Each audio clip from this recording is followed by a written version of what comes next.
लग्नानंतर होईलच प्रेम 16 जानेवारीचा भाग 1. संक्रांतीची सकाळ, वजा घरात आनंद पण मनात वादळ. 16 जानेवारीच्या भागाची सुरुवात देशमुखांच्या घरात संक्रांतीच्या गोड वातावरणाने होते. घरात तिळगुळाचा सुगंध, हलव्याचे दागिने, रंगीबेरंगी रांगोळी आणि सगळ्यांच्या चेहऱ्यावर सणाचा आनंद दिसत असतो. माणिनी सगळ्यांना संक्रांतीच्या शुभेच्छा देत असते. ती नंदिनी आणि काव्या वजा दोघींनाही प्रेमाने जवळ घेते. हा आनंद फक्त वरवरचा असतो, कारण नंदिनीच्या मनात अजूनही राग, वेदना आणि अविश्वास दडलेला असतो, तर काव्याच्या मनात हट्ट, वेडेपणा आणि मालकीची भावना खोलवर रुजलेली असते. जीवा मात्र खूप आनंदी असतो. त्याचं स्वप्न पूर्ण झालेलं असतं, वजा संक्रांती घरच्यांसोबत साजरी करणं. भाग 2. तिळगुळ देताना नंदिनीचं बदललेलं वागणं. नंदिनी सगळ्यांना तिळगुळ देत असते. ती हसत म्हणते, "वजा सेल, तिळगुळ घ्या, गोड गोड बोला." पण जेव्हा जीवाची वेळ येते तेव्हा क्षणभर शांतता पसरते.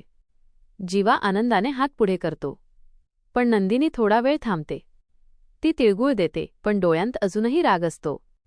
हे पाहून वजा पार्थ विचारात पडतो. काव्या मनातल्या मनात खुश होते.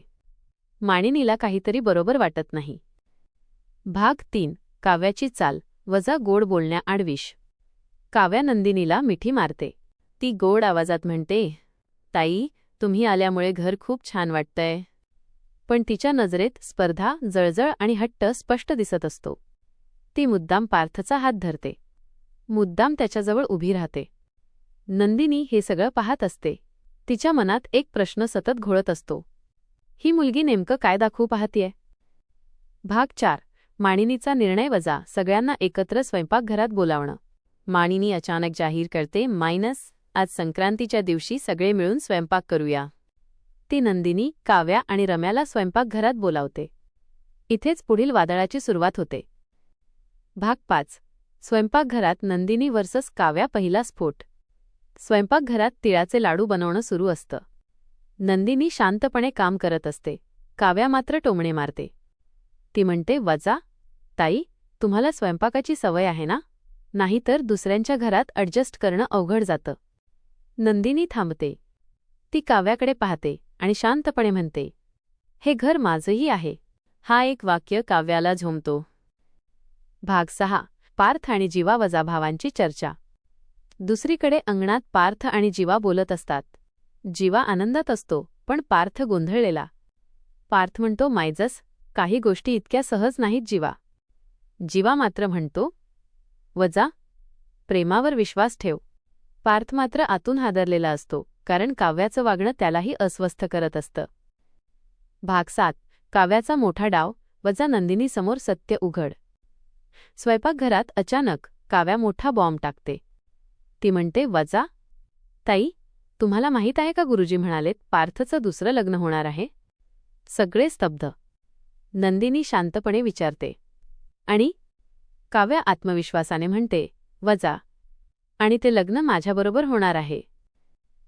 भाग 8. नंदिनीचा स्फोट, वजा शांततेनंतरचा वादळ. नंदिनीचा संयम सुटतो.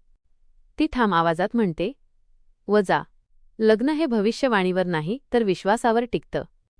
ती काव्याला स्पष्ट सांगते, "वजा, पार्थ माझा नवरा आहे." घरात शांतता पसरते. भाग 9. माणिनीची मध्यस्थी, वजा पण प्रश्न अजूनही बाकी. माणिनीमध्ये पडते. ती म्हणते, "वजा, आज सण आहे, वाद नको." पण तिच्या चेहऱ्यावर चिंता स्पष्ट असते. ती समजते की वजा काव्यात थांबणार नाही, नंदिनी माघार घेणार नाही. भाग 10. रात्रीचा सीन, वजा नंदिनी आणि जीवाची अट. रात्री नंदिनी आणि जीवा एकटे बोलतात. नंदिनी म्हणते, "वजा, मी इथे आले, पण एका अटीवर." जीवा विचारतो, "वजा, कोणती अट?"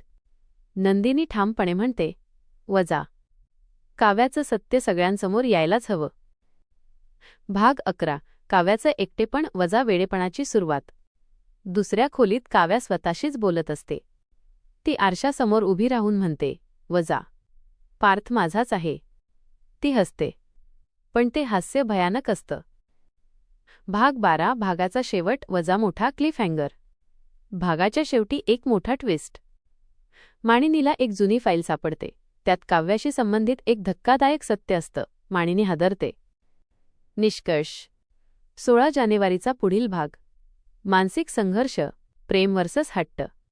नंदिनीचा आत्मविश्वास, काव्याचं वेडेपण, मोठ्या खुलाशाची चाहूल.